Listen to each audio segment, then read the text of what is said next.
Monsoon के आने के समय केरल के बाद सबसे ज़्यादा चर्चा महाराष्ट्र के क्षेत्रों की होती है क्योंकि बहुत जल्दी से, बहुत तेज़ी से मॉनसून कर्नाटक को पार करने के बाद, गोवा को पार करने के बाद महाराष्ट्र में प्रवेश कर जाता है।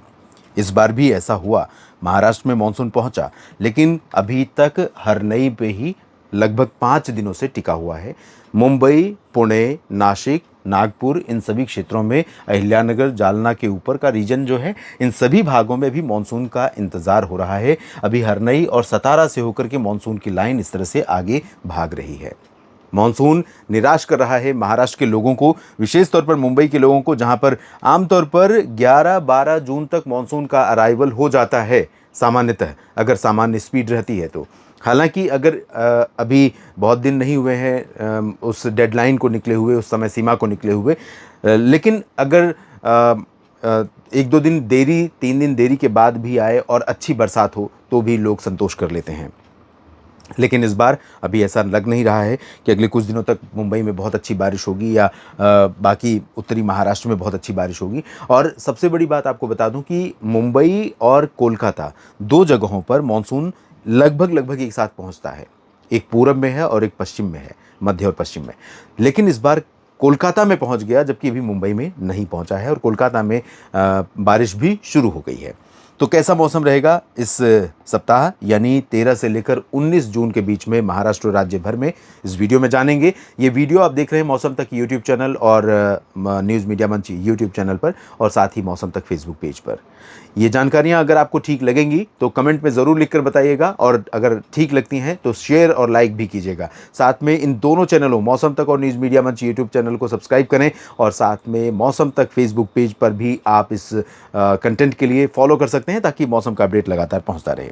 दोस्तों, अगले 2-3 दिनों के दौरान 13 से लेकर 13, 14, 15 के बीच में मैं आपको बता दूं कि इधर भंडारा और गोंदिया से लेकर नागपुर, वर्धा, यवतमाल, वाशिम, हिंगोली और नांदेड़, चंद्रपुर, गढ़चिरौली, इन भागों में बारिश होगी। जालना से लेकर नीचे परभणी, लातूर और सोलापुर, बीड़, अहिल्यानगर, पुणे और सतारा से लेकर रायगढ़, रत्नागिरी, सिंधुदुर्ग, कोल्हापुर, सांगली, इन क्षेत्रों में बहुत हल्की वर्षा होने की संभावना है।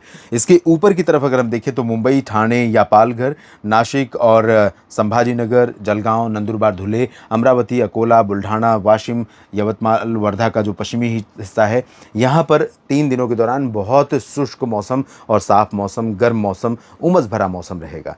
यानी ओवरऑल यहाँ पर निराशा हाथ लगने वाली है। छिटपुट बारिश हो जाए तो नहीं कह सकते, क्योंकि हवाएं धीरे धीरे इंटेंसिफाई हो रही हैं। उसके बाद अनुमान यह है कि 16 जून से परिस्थितियां बदलनी शुरू होंगी, जब महाराष्ट्र के ऊपर पश्चिमी दिशा से अरब सागर की आर्द्रता वाली हवाओं का प्रवाह बढ़ेगा, और इन हवाओं के कारण राज्य के कई ज़िले ऐसे होंगे जहां पर बरसात की संभावनाएं बनेंगी। तो चांसेस बनेंगे कि मुंबई के नीचे, लेकिन उस दौरान भी मैं आपको बता दूं कि 19 तक मुंबई, ठाणे, नासिक और संभाजीनगर, अहिल्यानगर, पालघर, नंदुरबार, धुले, जलगांव, बुल्ढाना, इन क्षेत्रों में बहुत ज़्यादा बारिश बढ़ेगी नहीं।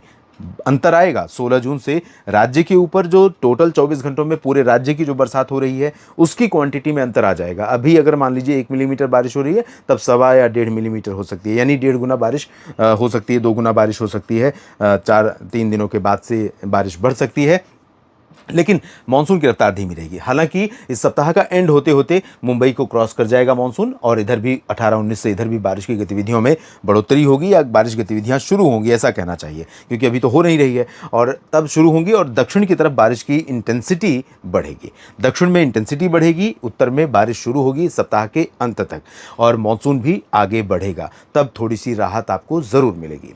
बाकी कुछ परिवर्तन आपके राज्य के मौसम में होता है तो उस पर मेरी लगातार नज़र रहेगी। आपको अपडेट भी करूंगा वीडियो, शॉर्ट्स या जानकारियों के माध्यम से, जिसे आप देख पाएंगे मौसम तक यूट्यूब चैनल और मौसम तक फेसबुक पेज पर, साथ में न्यूज़ मीडिया मंच यूट्यूब चैनल पर।